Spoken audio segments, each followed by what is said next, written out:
మాట్లాడితే మమ్మల్ని mega family వీళ్ళు తప్ప ఇంకెవరు ఉండరు అనేటువంటి ఒక అలా కొంతమంది ఫ్యామిలీస్ మీద ఈ పనికి మాలిన మాటలు మాట్లాడే ఎదవలు చాలామంది చూస్తారు. మాకు అలాంటి ఫీలింగ్ లేదు. సినిమా ఇండస్ట్రీ మా అబ్బ సొత్తు కాదు, మా నాన్న సామ్రాజ్యం కాదు, మా తాత సామ్రాజ్యం కాదు. అలాగే మన అక్కినేని గారి ఫ్యామిలీయో నందమూరి ఫ్యామిలీ సామ్రాజ్యం అది అందరిది ఇది.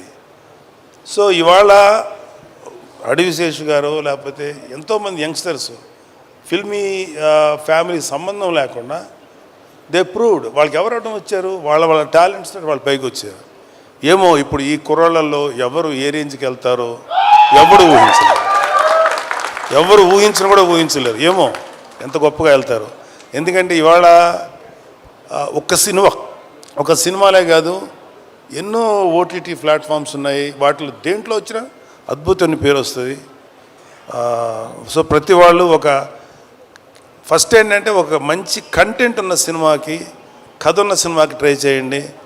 అంతేగాని ఒక గుద్దితే ఆడెక్కడికో వెళ్ళిపోయి కొట్టేసుకొని మాట్లాడితే హీరోయిన్ కనపడగానే గబగబా డ్యాన్స్ చేసి ఇలాంటి కథలకు మాత్రం మీ యంగ్స్టర్స్ ఎవరు అట్రాక్ట్ అవ్వకండి.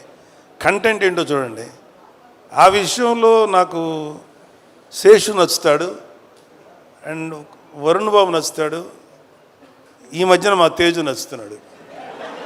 విరూపాక్ష చేశాడు కాబట్టి చెప్తున్నాడు. అంటే అంతకుముందు మా తేజు కొంచెం కమర్షియల్గా వెళ్ళాడు, తర్వాత విరూపాక్ష నుంచి తన ట్రెండ్ మార్చేసుకున్నాడు. విరూపాక్ష అండ్ ఇంకొకటి ఏదో రిపబ్లిక్ ఇలాంటివి చేశాడు. సో ఒక వరుణ్కి నాకు ఒకసారి డిస్కషన్ వచ్చింది, ఎందుకురా నువ్వు కొంచెం కష్టమైన క్యారెక్టర్లు సెలెక్ట్ చేసుకుంటావు, చాలా కమర్షియల్ సినిమాలు చేయొచ్చు కదా అంటే, నాన్న ఒక 100 సినిమాలు రిలీజ్ అనుకున్నాను, అందులో ఒక 10 సినిమాలు కొంచెం డిఫికల్ట్గా అంటే కొత్తదనంగా ఉంటాయి. వాటిల్లో కనీసం ఒక 5 సినిమాలన్నా ఆడటానికి అవకాశం ఉంటుంది. 90 సినిమాలు రెగ్యులర్ కమర్షియల్ సినిమాలు ఉంటాయి. ఈ 90 సినిమాల్లో ఒక 10-15 ఆడతాయి.